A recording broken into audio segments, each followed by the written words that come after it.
Hey everybody, James Jacob Type Response. Thanks for watching. Well, I've done some long format videos I called No BS Bug Out that were like 2 hours long and with a bunch of little reviews in them.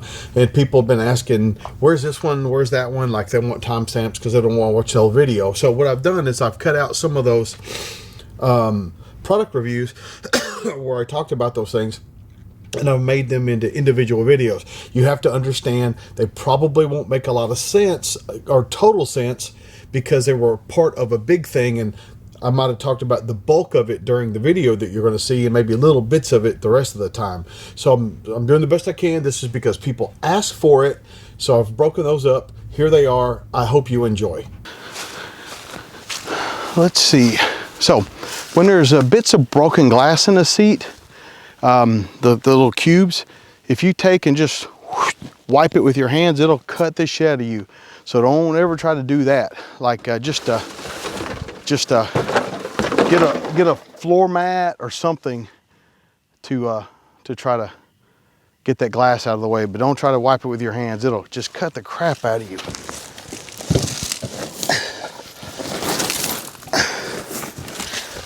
Well, these are soaking wet. I don't know if they help me at all.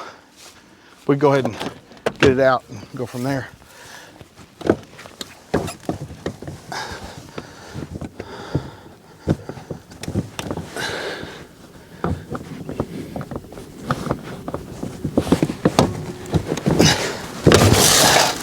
Usually on the back seats you can just push them back and up a little bit, or sometimes they just unsnap. But this is a back seat here,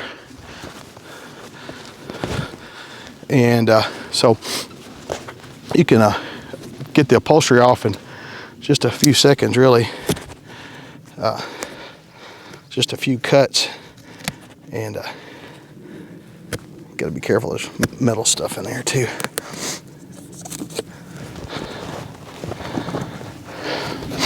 But it'll start coming off pretty easy, pretty quick. And you could use the upholstery or the foam. I mean, if that foam wasn't soaking wet, I'd probably take it and at least make a pillow or something out of it. But there's plenty of stuff to salvage on a car. Throw this back in there. That'd be a contractor class soon, wishing they had a back seat. Wires underneath the hoods, things like that. And stuff that people left in the cars, cigarette lighters and things like that. I believe that stuff will be, cigarette lighters and things like that will be a premium when the time comes. But we'll just walk around here and kind of look at some of the other stuff that we could salvage, scavenge.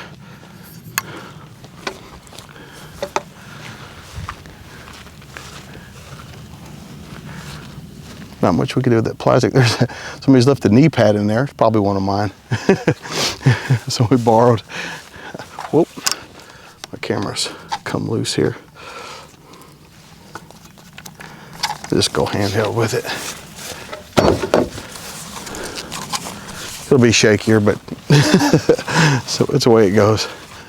This car might look like there's nothing, but this is the belt from a steel belted radial, and that you might be able to use that wire for something. It's not that brittle. It's still pretty flexible even after being burned. In this particular car, there's firewood, pieces of sheet metal and things like this that could be used for a part of a makeshift shelter. And of course, I mean, we're kind of leaving out the part where you actually just use the car as a shelter, and which is totally, totally acceptable. Just climb inside of a car. At least it's controlled somewhat as far as climate goes.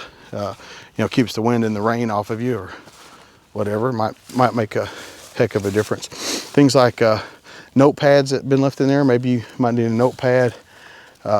Again, just it's kind of like, what do you need, and what kind of imagination do you have?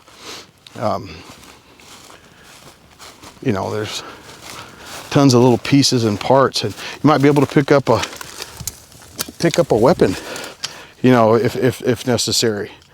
That's part of a windshield wiper blade, but that's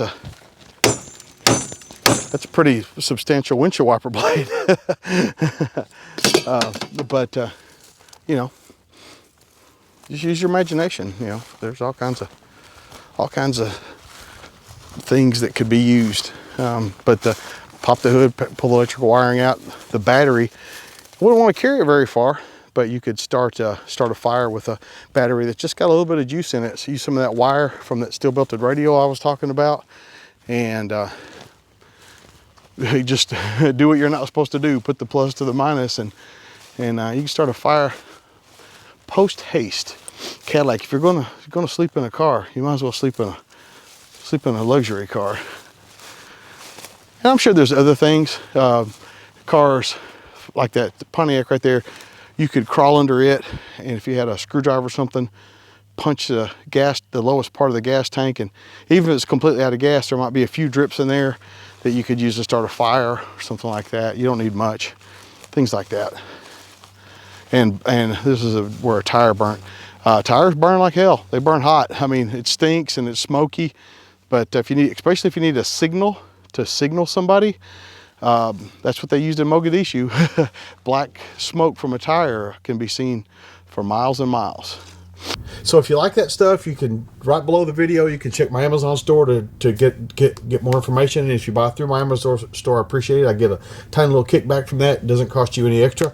And if you are more interested, if you have follow-up questions, probably if you watch the whole video of BS Bugout 1 or 2 or whatever one we're on, you probably get more of your answer. But if you want to comment and teach me how to build a fire, I don't need your help building a fire. This is James Jacob Type Response, reminding you that your responsibility to be ready for the fight never ends.